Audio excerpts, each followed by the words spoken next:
오늘은 7장 13절부터 보겠습니다. 7장 13절.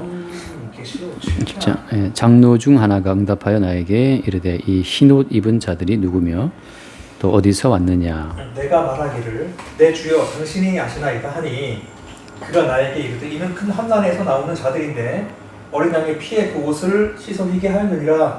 그러므로 그들이 하나님의 보좌 앞에 있고 또 그의 성전에서 밤낮 하나님을 섬기되 보좌에 앉으신 이가 그들 위에 장막을 치시니 그들이 다시는 줄이지도 아니하며 목마르지도 아니하고 해나 아무 뜨거운 기운에 상하지도 아니하리니 이는 보좌 가운데서 계신 어린 양이 그들의 목자가 되사 생명 수샘으로 인도하시고 하나님께서 그들의 눈에서 모든 눈물을 씻어 주실 것입니다. 아멘. 네. 아멘. 지금 이제 요한계시록은 그러니까 어떤 최종적인 계시 세계에서의 완성적 측면에서 이제 말씀하고 있는 거예요. 그러니까 그 말은 무슨 말인가 하면 지속적으로 계시의 세계에서 완성된 언약 성취의 모습을 가지고 실체를 가지고 지상 세계에 있었던 어떤 모형적인 세계를 공격하거나 모형적 세계의 실체가 하늘에 있다는 것을 이제 드러내고 있다는 거거든요. 아멘.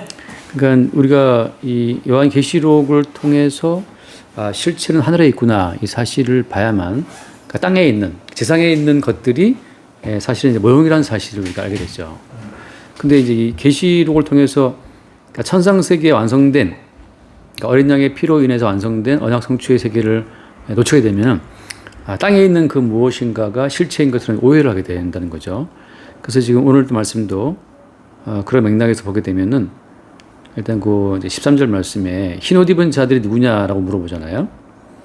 장로가 이제 알면서 물어보는 거죠. 장로 24명 가운데 한 명이 물어보는 건데 흰옷 입은 자들이 누구며 어디서 왔느냐라고 말할 때 이 흰옷 입은 자들의 출처를 어디라고 이야기해요?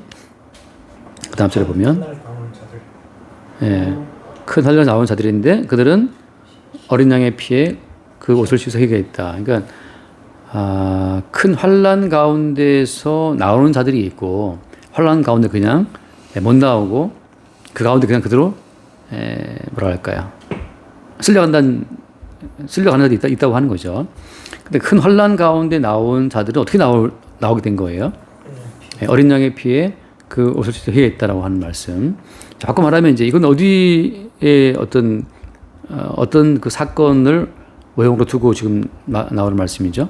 예를 들면 애굽에서 출애굽할 때 어린 양의 피를 설주와 임방에 발랐던 사람들, 그 사람들은 나왔죠, 그죠? 그 사람들 나왔고 반대로 피를 바르지 않았던 애굽 사람들은 다 죽었단 말이죠.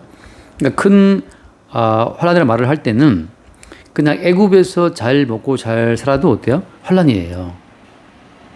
그러니까 이 땅의 삶 전체가 무엇이다? 환란이라고 하는 거죠. 그러니까 이 땅에서는 그러니까 미국에 있든 애굽에 있든 이 땅 전체는 다 어때요? 환란이라고 하는 거죠. 그러니까 환란의 땅이 왜 그런 거예요? 알다시피 그 에덴 동산에서 추방된 다음부터, 그러니까 에덴 동산에서 추방된 그 다음부터는 이 땅은 어디야? 어디든지 간에 다 큰 환란의 땅이라고 하는 거죠. 가시가 있고 엉겅퀴가 있고 또 가인이 아벨을 때려 죽이는 사건이 있었고 또 가인의 후손 중에서 누구였죠? 라멕이 장한 상처 때문에 소년을 죽였잖아요. 그럼 지금 뭐 러시아 전쟁 같은 마찬가지지만 전쟁, 이스라엘과 하마스 전쟁 다 마찬가지인데 이 땅은 어디 땅은 다 환란의 땅이라고 하는 거. 그러니까 환란의 땅, 에덴 바깥 동네에서 누가 나오느냐? 나온 사람이 누구냐 하면 어린 양의 피에 옷을 썼다고 하는 거. 근데 이제 그렇잖아요. 어린 양의 피가 나온다고 하는 것은 뭘 전제하는 거예요? 어린 양이 이미 어떻게 됐다? 죽었다는 거예요. 죽었다. 그러니까 어린 양의 죽음 속에 들어가 있는 자. 다시 말하면 십자가에 못 박힌 어린 양 예수와 함께 자기의 죽음이라는 현실을 본 사람들, 그러니까 자기 삶의 어떤 진실이 어린 양에 못 박힌 어린 양 예수를 바라보니까 우리의 진실은 죽음이었다는 사실. 그 누구의 안목이에요? 우리의 진실이 죽음이다. 이건 누구의 안목이에요? 십자가에 예수를 못 박으신 하나님의 안목이란 말이죠. 그러니까 하나님의 안목으로 인간을 바라볼 땐 다 죽은 거예요. 그러니까 윤석열도 죽었고 이재명도 죽고 다 죽은 자들이라는 게 죽은 자들이 죽었다는 그 증상이 뭐라고 했어요? 항상 제가 죽은 자들이 죽어 있다는 그 죽음의 증상을 보이는 어떤 특징이 어떤 거예요? 그러니까 죽은 자들의 냄새. 그것은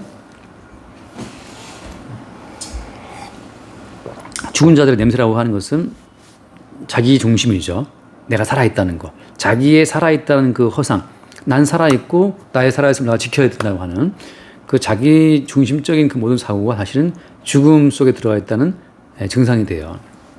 그러니까 십자가에 못 박혀 죽으신 예수님의 사건을 통해서 이미 우리는 죽어 있구나. 하나님이 예수님을 죽이는 사건을 통해서 하나님이 이 땅을 바라보는 기본 관점은 얻었다? 이게 죽음이구나, 이거. 그 죽음이라고 하는 것을 보게 되는 사람들이 이제 어린 양의 피에 옷을 씻어 희게했다는 말씀처럼 자기의 진실이 어린 양과 함께 죽었다는 사실을 보는 거죠. 그러니까 어린 양의 피에 있었다는 그 말은 어린 양 예수의 죽음에 지금 들어갔다는 이야기고, 어린 양 예수의 죽음에 들어가서 보니까 어때요? 이 땅은 다 죽은 자들 땅이란 말이지. 그러니까 죽은 자들끼리 벌이는 다양한 형상이 뭐냐면, 나는 살아있고 나의 그 살아있음을 내가 지켜야 되고, 나의 살아있음을 지키기 위해서 뭐가 필요해? 돈도 필요하고 능력이 필요하고 권세가 필요하고, 나중에 뭐가 필요해요? 나중에 내 죽음 다음에 영생의 세계를 위해서 예수도 필요하고. 그러니까 자기의 살아있음을 위해서 예수를 믿게 되면 예수도 뭐가 되는 거죠? 우상이 되는 거죠.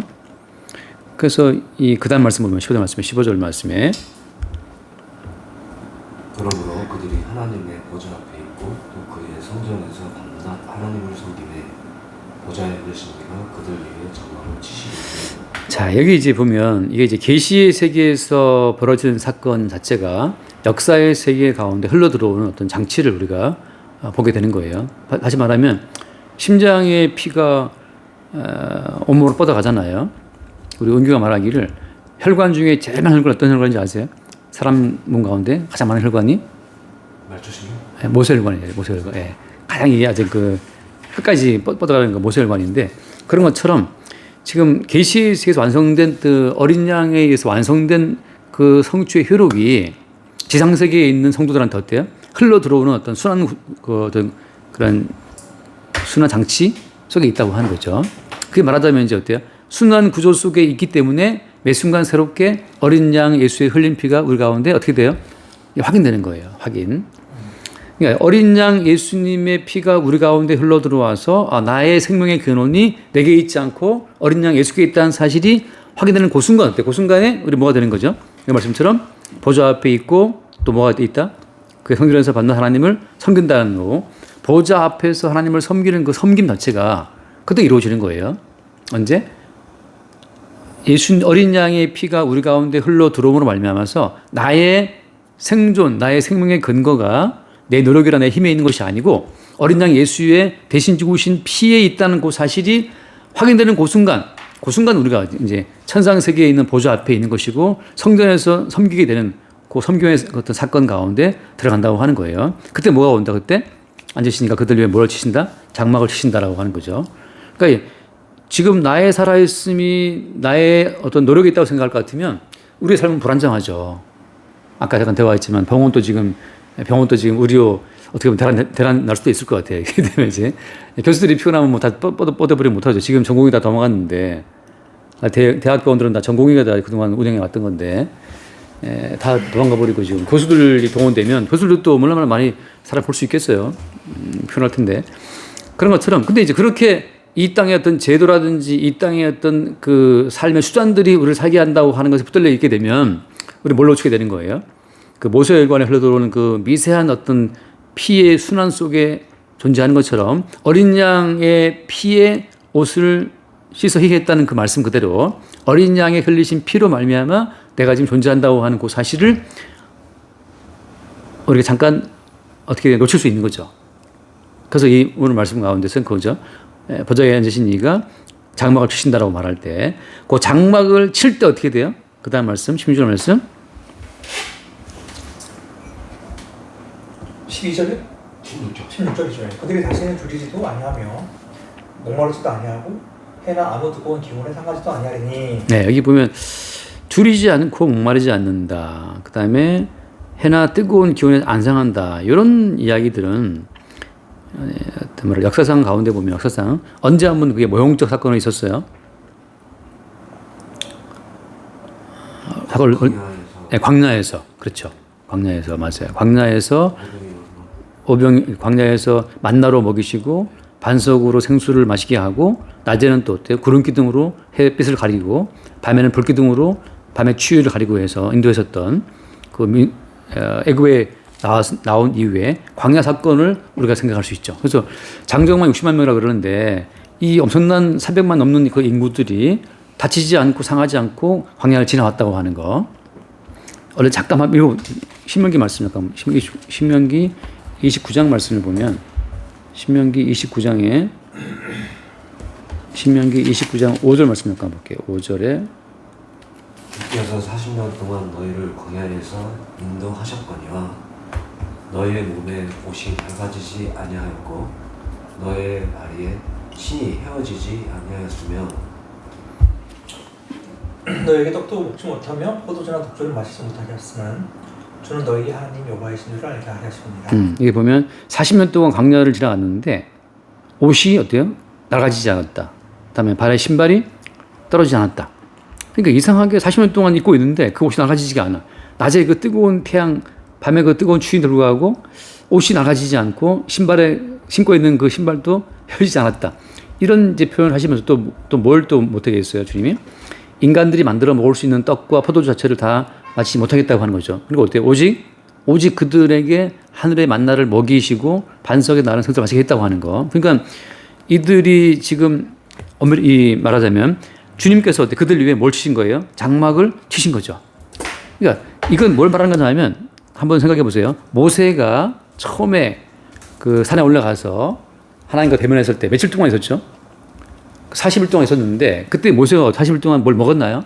먹지 않았단 말이죠. 먹지 않고 마시지 않고 40일 있었어요. 몇 번 더 한다. 그 금식을 몇 번 더 해요. 세 번 더 하는데 모세가 주께서 그들 위해 장막을 치시면 먹지 않고 마시지 않아도 40일 동안 모세가 주님과 함께 대면해서 율법을 받아 내려왔고 또 어때요? 장막을 치시니까 그들이 줄이지도 않고 목마르지도 않았고 뜨거운 길 상하지도 않았고 40년 동안 광야를 지나왔단 말이죠. 이건 다 뭘 말하는 것이냐면 주께서 그들 가운데 보좌를 치실 때 자, 이미 그들은 어린 양의 피 속에 들어온 자들이잖아요. 그러니까 이미 그들은 어린 양의 죽음과 함께 죽은 자들이고 바꿔 말하면 자기로서 자기의 생존을 지켜오던 애굽식의 삶이 끝났고 이제 그죠? 자기로서 자기를 지탱해 왔던 애굽식의 삶이 끝나고 이제 어린 양 예수로서 자기에게 생명을 삼았던 새로운 차원 삶이 이제 광야 삶인데 지나왔다고 하는 그렇게 그걸 보여주고 있는 거예요. 자, 한 번 더 읽어볼게요. 민수기 말씀 보면 민수기 2장을 말씀 보겠습니다. 민수기 2장 민수기 이제 이게 뭘 말하냐면 민수기는 이제 영어로 numbers 수를 세는 거예요. 민수기는 백성의 수를 셌다는 민수기인데 그 2장 자 2절을 먼저 보겠습니다. 2장 2절부터 이스라엘 자손은 각각 자기의 지령의 군기와 자기의 조상의 가문의 기호 곁에 진을 치되 해막을 향하여 사방에 치라. 3절 동방의 동전 쪽에 진칠자는 그 진영별로 유다의 진영이 공기에 속한 자라. 유다 자손의 지휘관은 아미나답의 아들 나손이요. 자, 그 군대들로 계속된 자가 74,600명이 나오게 있잖아요. 그러니까 지금 이거 성막을 중심으로 해서 십자가 모양입니다. 중앙에 성막이 있고 중앙에 회막이 있고 동쪽에 누가 있냐면 동쪽에 유이스, 유다, 이스라엘 서부론이 있는 거예요. 그 다음에 서쪽에는 누가 있어요? 그 다음 번 보게 되면 남쪽부터 아니요. 그러니까 유다, 이사갈, 스불론 세 개 지파가 동쪽에 있는 거예요. 그러니까 세 개 지파씩 동서남북 3,40비 12개 되는 거네요. 회막을 중심으로 해서 동쪽에 세 지파. 그건 이제 유다, 이사갈, 스불론이고 그 다음에 10절 말씀. 10절 남쪽에는 루벤 군대 진영의 군기가 있다 하죠. 그 남쪽에는 루벤 그 다음에 14절 갓 지파가 있었고 또 그 다음에 시므온 르시가 있죠. 그래서 남쪽에는 루벤, 시므온, 갓 지파가 있고 그 다음에 서쪽에는 18절 말씀 봐요. 에브라임의 군대의 진영의 군기가 있을 것이다. 에브라임 자손의 지휘관은 암미우스의 아들. 그렇게 해서 에브라임이 있고 그 다음에 므낫세가 있고 그 다음에 베냐민 지파가 있어요. 그 다음에 북쪽에는 25절 말씀. 북쪽에는 단 지파가 있고 아셀 지파가 있고 납달리가 있습니다. 이렇게 회막을 중심으로 해서 동서남북으로 십자가 모양으로 좀 서 있는 거예요. 이게 이제 배치인데 이렇게 해서 총 넘버를 세보니까 몇 명이었어요? 총 한번 그 뒤에 볼게요. 토탈 이거 이제 토탈 했을 때 32절 맞습니다. 32절. 이상은 이스라엘 자손이 그들의 조상의 가문을 따라 계수된 자니 모든 진영의 군인 곧 계수된 자의 총계는 60만 3,550명. 자, 60만 3,550명이잖아요. 그래서 흔히 이제 60만이라고 그러는 거예요, 사람들이. 60만 그러고 이건 이제 전쟁에 나갈 수 있는 20세 이상만 썼기 때문에 60만 3,550명이잖아요. 55명이잖아요. 55명인데 오늘 이제 보통 잘라서 60명이라고 그렇게 말하고 토탈 다 합하면 이제 300명 넘는다고 보는 거예요. 자, 그러면 요런 숫자인데 이게 지금 단 숫자인데 다시 한번 돌아가서 봐요.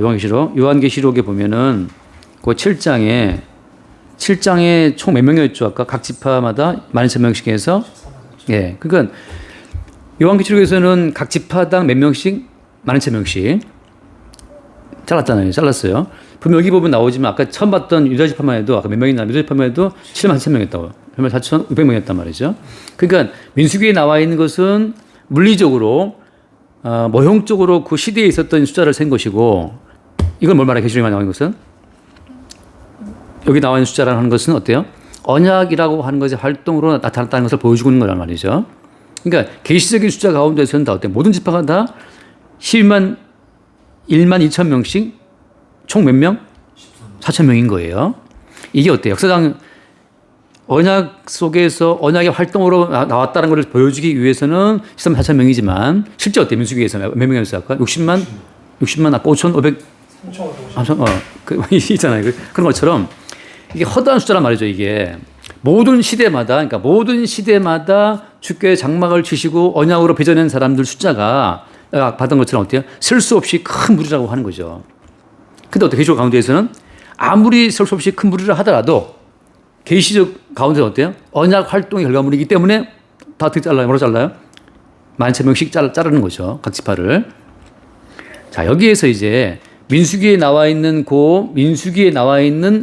그 지파별 배치 있잖아요. 숫자. 그 숫자는 모형입니까? 아니면 영원한 실체입니까? 모형이잖아요. 자, 이 말을 제가 왜 하냐면 제가 어제 어떤 교회를 잠깐 봤는데 민수기에 나와 있는 그 모형적 사건 자체를 그대로 교회에 도입해가지고 말하자면 이제 그 나와 있는 그 사건 자체를 교회에 도입해서 교회마다 12개 지파를 만들었어, 교회 내에. 그리고 이제 그 지파 그대로 배치를 해서 말하자면 예배당에 앉혀. 그리고 이제 말하는 것처럼 중앙에 회막에 있는 것처럼 이제 모든 사람들은 각 지파별로 항상 예배당에 나와야 돼. 왜냐하면 거기 있는 모형 가운데 중앙에 있는 것은 회막이기 때문에.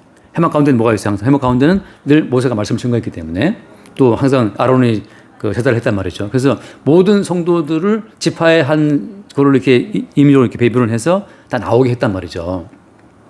자, 이런 시도가 어떤 거예요? 이런 시도가 바로 모형 자체를 어떻게 하는 거예요? 실체화시킨다고 하는 거죠. 자, 똑같아요. 한번 말씀만 읽어볼게요. 사도행전 말씀 보면 사도행전 우리가 봤던 말씀이지만 사도행전 예를 들어서 4장 말씀에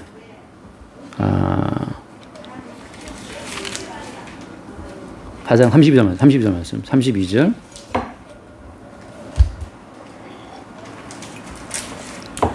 믿는 우리가 한 마음과 한 뜻이 되어 모든 물건을 서로 동용하고 자기 재물을 조금이라도 저희 것이라고 하는 이가 없더라. 자, 이게 초대교회 때 모습인데 다 한 마음 한 뜻이 되어서 모든 물건을 함께 통용했단 말이죠. 그러니까 내 재물 따로 없어. 모든 재물을 다 나눠서 함께 쓴 거예요. 필요를 따라서. 이거 자체가 어때요? 이것이 성령께서 교회 역사하실 때 나타나는 모습인데 요 사건 자체 어때요? 자체를 이걸 역사화시켜서 이대로 시도를 하려는 시도가 항상 있었어요? 없었어요? 있어 왔단 말이죠. 마찬가지로 성경에 나와 있는 이 어떤 주의 영으로 말미암아 일어난 어떤 사건 자체를 그것을 역사적으로 우리가 실현시킬 수 있는 것처럼 땡겨오게 되면 어떤 일이 벌어지게 되는 겁니까? 계시의 주인공이신 주님을 놓치게 되는 거죠. 인간의 힘과 인간의 지혜로 이런 모임을 만들어가지고 인간들이 주체가 된 새로운 공동체를 만들려고 시도할 때 뭘 잃어버리게 되는 거예요? 보이지 않는 실체의 신 주님을 놓치게 되는 거예요. 민수기에 나와 있는 그 사건 자체는 그래서 결국은 뭐냐면 민수기에서 이게 참 중요한데 이거예요. 회막을 중심으로 지금 민수기에서 딱 나와 있죠, 구조가. 딱 각 지파가 딱 세 개씩 딱 배분되어 있단 말이죠. 그렇게 지금 행군하고 있는데 한번 말씀 보세요. 고린도전서 10장을 보게 되면 고린도전서 10장 자 4절부터 볼게요. 4절 다 같은 신령한 음료를 마셨으니 이는 그들을 따르는 신령한 반석으로부터 마셨음에 그 반석은 곧 그리스도시라. 5절 그러나 그들의 다수를 하나님이 기뻐하지 아니하셨으므로 그들의 광야에서 멸망을 받았느니라. 자, 분명히 그들이 신령한 반석이신 그리스도를 마셨는데 결국은 결론은 광야에서 다 멸망을 받았다고 하는 거죠. 왜 망한 거예요? 결론적으로는 광야의 민수기에서 회막 중심으로 70팔씩 네 방향마다 다 딱 배치를 하고 그대로 다 광야를 진행하는 가운데에서 그들의 신발은 떨어지지 않고 옷도 떨어지지 않았어요. 해도 안 상했어요. 근데 왜 그들이 다 망했어요? 그 뒤에 보면 말씀 나오지만 왜 망한 겁니까? 원망하다가 음행하다가 이 한 명이 죽었고 원망하다가 뱀 때문에 죽었고 다 죽는 거죠. 자, 모형적으로 주어진 그 모든 사건 자체는 연구한가요? 안 연구한가요? 연구하지가 않아요. 뭘 보여주기 위한 거예요? 네, 실체이신 그리스도께서 그들의 머리가 되어서 끝없이 어때요? 예수님께서 그들에게 피를 공급함으로 말미암아서 그 예수의 피로 말미암아서 등장되는 자들이 계속 있다는 거죠. 그러니까 모형으로 딱 정착해버리게 되면 어때요? 더 이상 예수의 피가 필요 있어요? 필요 없어요? 필요가 없어요. 근데 어때요? 모형으로 정착을 해둘 수 없도록 주님이 계속해서 어때? 그들의 내면에 있는 그 죄가 나올 수밖에 없도록 주님이 끌고 가시는 거죠. 그러니까 말하자면 택함 받은 백성의 경우에는 끝없이 어린 양 예수의 그 피, 모세의 혈관을 타고 흘러들어오는 그 피가 들어올 수밖에 없도록 끝없이 그들 내면의 죄가 돌출되는 그 상황으로 모형적인 삶을 살아간다고 하는 거죠. 그러니까 어떤 인간도 이 땅에서 완벽한 성도는 있어요, 없어요? 없어요. 누가 완벽한 성도냐? 끝없이 어린 양 예수의 피에 그 옷을 씻는 자들이 성도이고 성경에 나와 있는 모형 자체를 가지고서 이 땅에 고정화시키려고 하는 자들이 어때요? 그들이 오히려 예수의 피를 필요 없이 만들어버리고 이제는 우리가 할 수 있다. 이제는 우리도 12개 지파처럼 교회 중심으로 해서 지파를 만들고 또 어떤 교회는 또 뭐 12제자, 12제자를 또 키운다고 또 그 각 구역 식구들을 또 제자를 만들어 키우고 그러는데 무엇으로도 고정이 안 된다는 말이죠.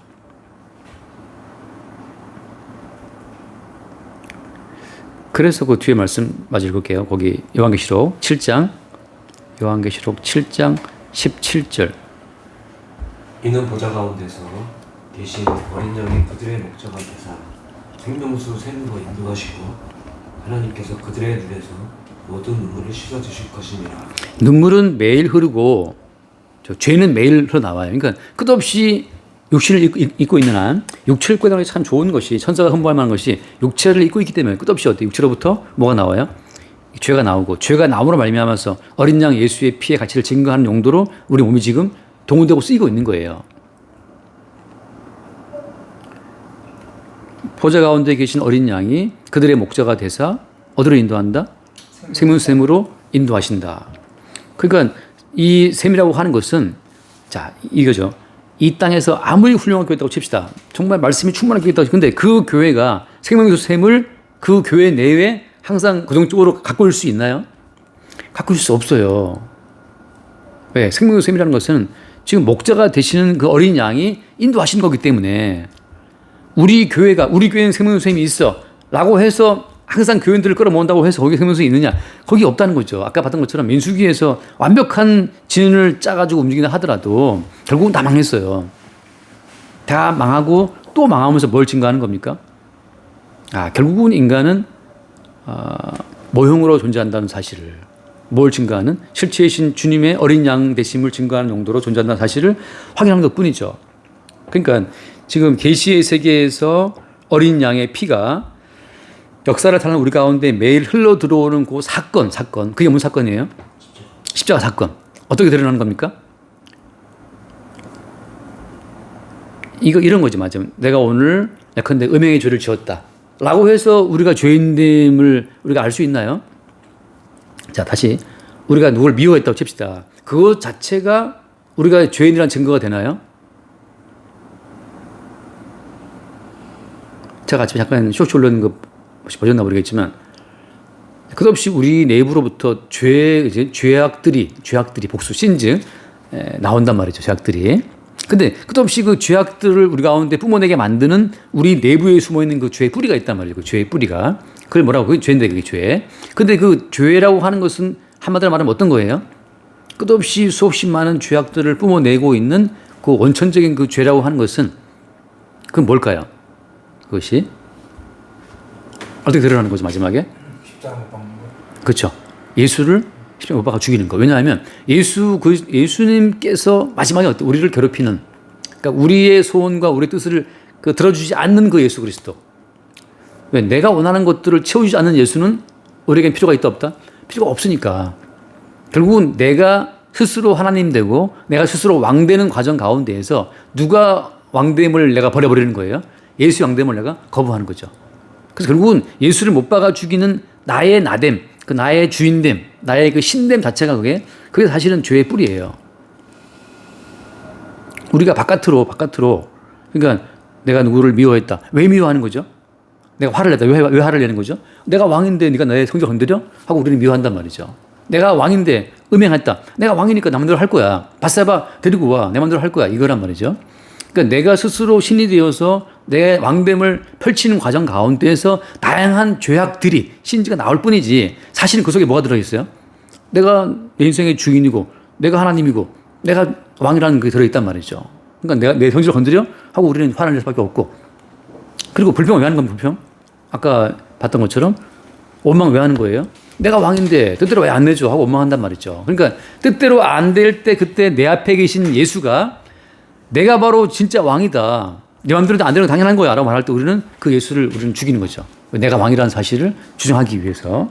결국은 그래서 모든 죄악들 자체는 내가 스스로 신이고 하나님이고 왕이라고 하는 나의 나됨으로부터 나오는 거란 말이죠. 그 나의 나됨이 예수를 어떻게 해요? 십자가에 못 박아 버림으로써 네가 왕이 아니야. 내가 왕이야. 그렇죠. 그래서 그 예수의 십자가 못 박을 때 빌라도가 쓴 게 뭐였어요? 빌라도가 십자가에 섰던 명패가 뭐였습니까? 유대인의 왕. 유대인의 왕이다. 그 바리새인이 반대했는데 빌라도는 말하죠. 내가 쓰고 썼다. 유대인의 왕이다. 그러니까 결국 유대인들은 네가 왜 왕이야? 하고 예수 죽인단 말이죠. 똑같아 우리도. 예수가 네가 왜 왕이야? 내 뜻대로 안 해주는 예수는 필요 없어. 이것이 모든 죄의 뿌리예요. 그러니까 우리는 하루하루가 불평이고 원망이고 짜증이고 하루하루가 진짜 온갖 욕망의 어떤 덩어리란 말이죠. 왜냐하면 내가 왕인데, 그러나 어때 주님이 이미 우리를 추방했고 가시 땅으로 우리를 내보냈고 그 가시 영광기 땅에서 마땅히 죽어야 될 우리 인생에서 어린 양이 죽었단 말이죠. 그러니까 우리의 왕됨 때문에 죽임당하신 진짜 왕, 그 관계성 가운데서 십자가의 사건이 항상 발생이 되는 거예요. 왜 목사님들이 교회를 부흥시키려고 애를 쓰는 거예요? 내가 왕이니까. 내가 맡은 교회 내가 키우고 싶은 거죠. 주님께서 야, 내가 왕이고 내가 목자란 말이죠. 그잖아요. 그러니까 주님께서는 어때요? 자기의 백성을 주님이 구원한 것을 우리가 믿어요, 안 믿어요? 믿잖아요. 근데 왜 주님께서 자기의 백성을 구원한 것을 왜 믿지 못하고 꼭 우리 교회에다 끌고 들어와야 구원될 거라고 하는 그 망상에 빠져 있냐 말이지. 그게 바로 뭐 하는 거잖아요. 그래서 교회에서 오히려 예수를 못 박아 죽이는 거예요.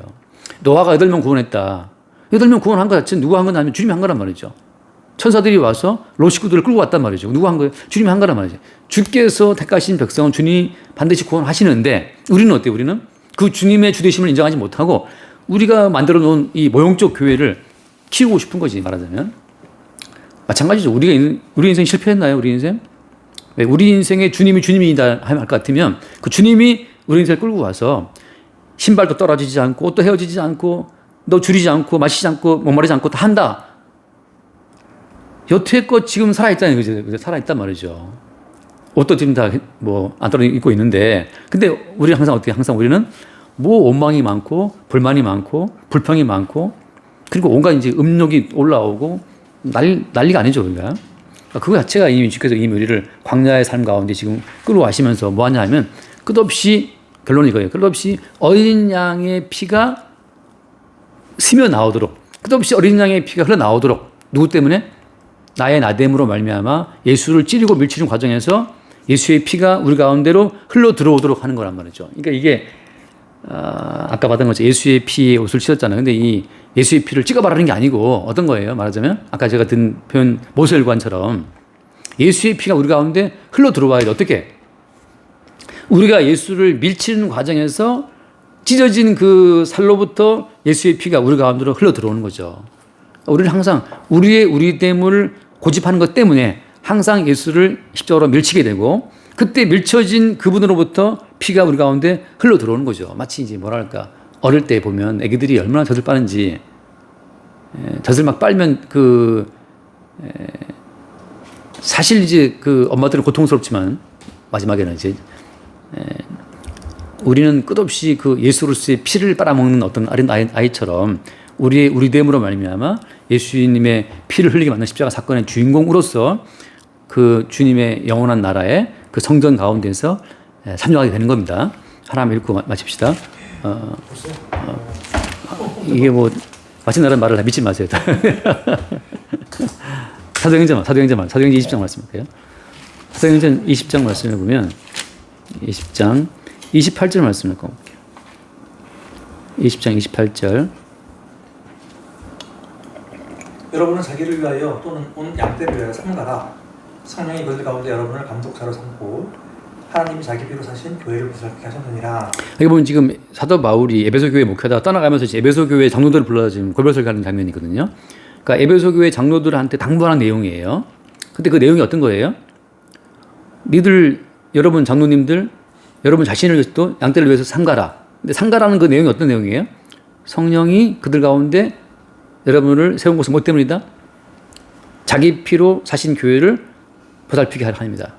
다시 말해서 어린 양 예수님이 하나님이 자기의 피로 교회를 샀기 때문에 그 피로 세워진 교회의 교회됨 자체를 어떻게 하는 거예요? 그걸 보살피라고 하는 거예요. 다시 말해서 교회의 장로는 뭐 하는 사람들이냐? 앞에 안 봤지만 17절 말씀 17절 바울이 밀레도에서 사람을 에베소로 보내어 교회 장로들을 청하니 그러니까 에베소에서 바울이 좀 오랫동안 목회해서 사람이 많이 모였는데 그래서 에베소 장로들 중에서 한 말이 이 말이란 말이죠. 장로 하는 일은 어떤 업무냐 하면 이 교회라고 하는 것은 끝없이 어때요? 하나님이 필요하신 교회이기 때문에 피로 샀다고 하는 그 의미 자체를 계속 교회에 드러나도록 하는 게 누구예요? 이 장로의 어떤 그 임무라고 하는 거죠. 교회에서 어린 양 예수의 피 이외에 다른 가치가 들어오면 그건 아니라는 것을 끝없이 상기시키는 그것이 어때요? 그것이 장로의 역할이라고 하는 거죠. 장로는 오늘 말하자면 이제 목사를 다 포함한 내용이에요. 그러니까 누가 교회 목사냐? 목사라고 하는 것은 끝없이 하나님이 자기의 피로 너를 샀어라고 하는 그 메시지를 계속 증거하며 말미암아서 너의 주인됨이 피로 너를 사신 주께 있다는 사실을 매 시간, 매 모임, 매 사건마다 확인하게 하는 그것이 어떤 목사와 장로의 어떤 임무라고 하는 거죠.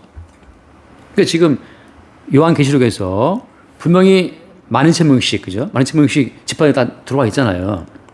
그러니까 언약의 어떤 결정체로서의 지파만 남도록 끝없이 예수의 피로 주께서 지금도 일을 하고 계신 거란 말이죠.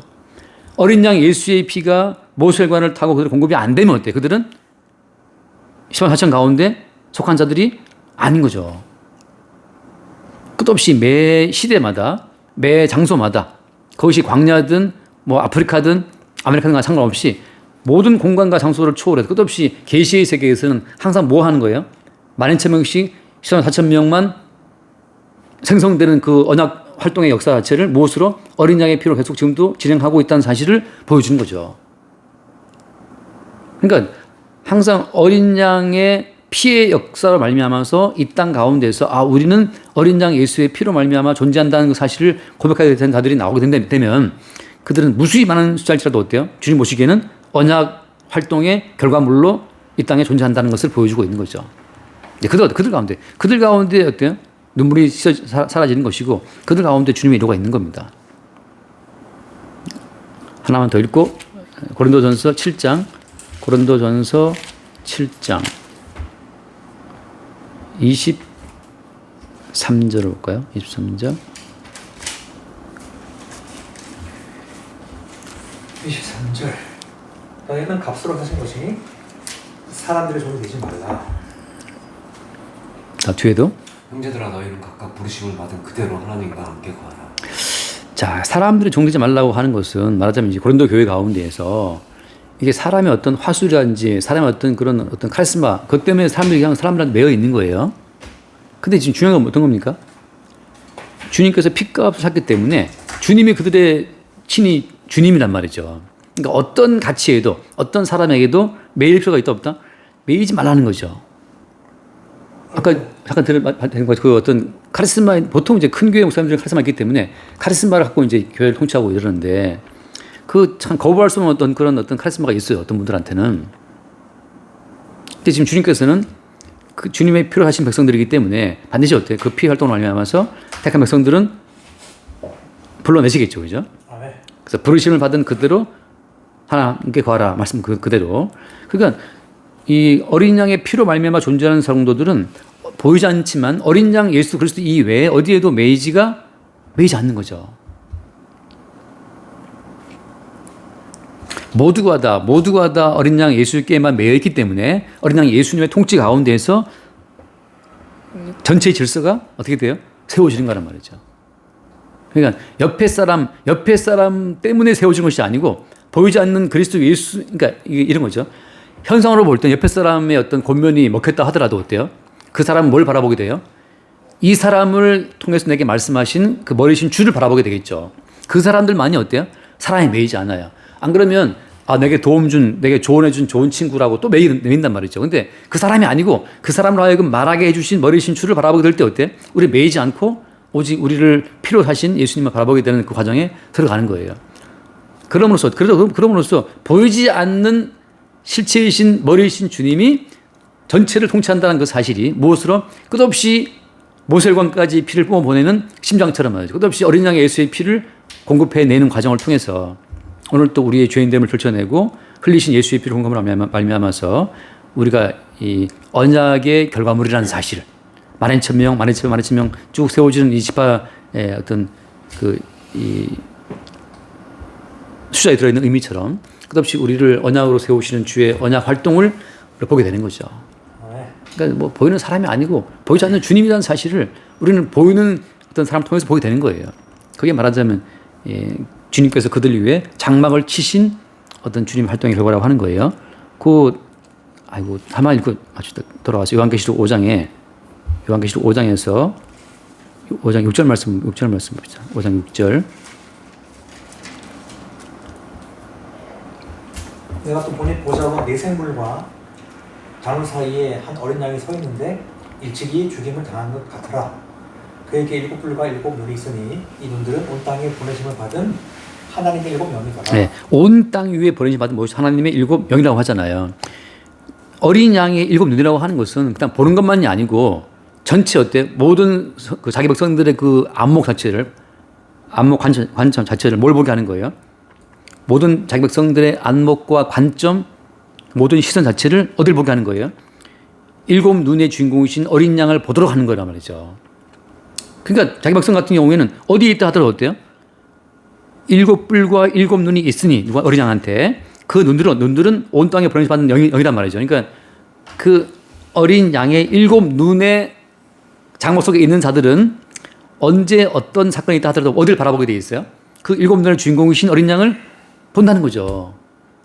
보이는 제도와 보이는 형식, 보이는 사람이 아니고 그렇게 주께서 자기 백성을 한 덩어리로 한 몸으로 인도해 간다고 하는 겁니다. 여기까지 잡시다.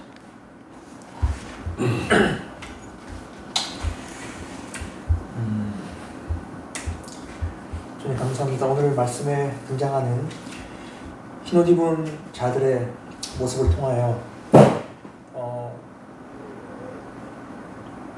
하나님 나라에 속하는 모든 주의 언약 백성들은 오직 어린 양의 피로 씻김을 받은 그러한 존재임을 주님 깨닫게 됩니다. 그러니까 존재의 모든 근원, 존재의 모든 뿌리는 사람과 이 땅에 뿌리 박혀 있는 육체가 아니라 오직 그 육체와 그 육체를 통해 생명수를 공급하시는 어린 양의 피 있음을 오늘 또 이렇게 보게 하시는 참 감사합니다. 저희는 날마다 집중할 것은 이 땅의 가치, 이 땅의 이야기가 아니라 오직 언약의 모든 성취를 이루신 어린 양의 피의 가치, 십자가에서의 이루신 모든 언약의 성취에 더욱더 바라볼 수 있도록 주님께서 말씀으로 인도하여 주시옵소서. 아멘. 예수님 이름으로 기도합니다. 아멘. 주님 감사합니다. 성도의 생명의 근원의 실체는 내가 아닌 어린 양의 피뿌림으로 말미암아 생명수가 우리 몸에 공급됨으로써 설계됨을 오늘 말씀을 통해서 처음 듣게 됩니다. 일상 살면서 우리는 성경 속에 나오는 모형과 실체를 구분 못하고 항상 허우적대면서 그 모형과 실체에 그 구분점 없이 주님을 이반하고 또 그를 밀쳐내는 것이 우리의 삶입니다. 그런 우리를 늘상 성령을 통해서 책망하여 주시고 인생의 주체가 내가 아닌 어린 양의 피뿌림으로 우리가 찔린 칼에 3일 만에 부활하신 주님께 있음을 항상 말씀을 통해서 증거케 해주시고 아멘. 이 땅의 모든 사람들로부터 종로로 타지 않도록 우리 인생을 늘상 주님의 말씀으로 인도해 주시기를 주님의 이름으로 기도드립니다. 아멘. 주님, 아담의 몸을 물려받고 또 아담을 미혹했던 뱀의 구조 속에 살며 형성된 우리의 모든 헛된 자아로 말미암아 우리 주 예수님의 왕됨을 밀쳐버리고 못 박아 죽였던 우리의 그 죄악됨을 늘 사건을 통해 새롭게 보게 하시고 우리가 죽인 예수로 말미암아 다시 우리가 살게 되는 이 생명의 새로운 은총 가운데 늘 거할 수 있도록 우리를 인도하여 주옵소서. 우리 주 예수를 기도드립니다. 아멘. 수고하셨습니다.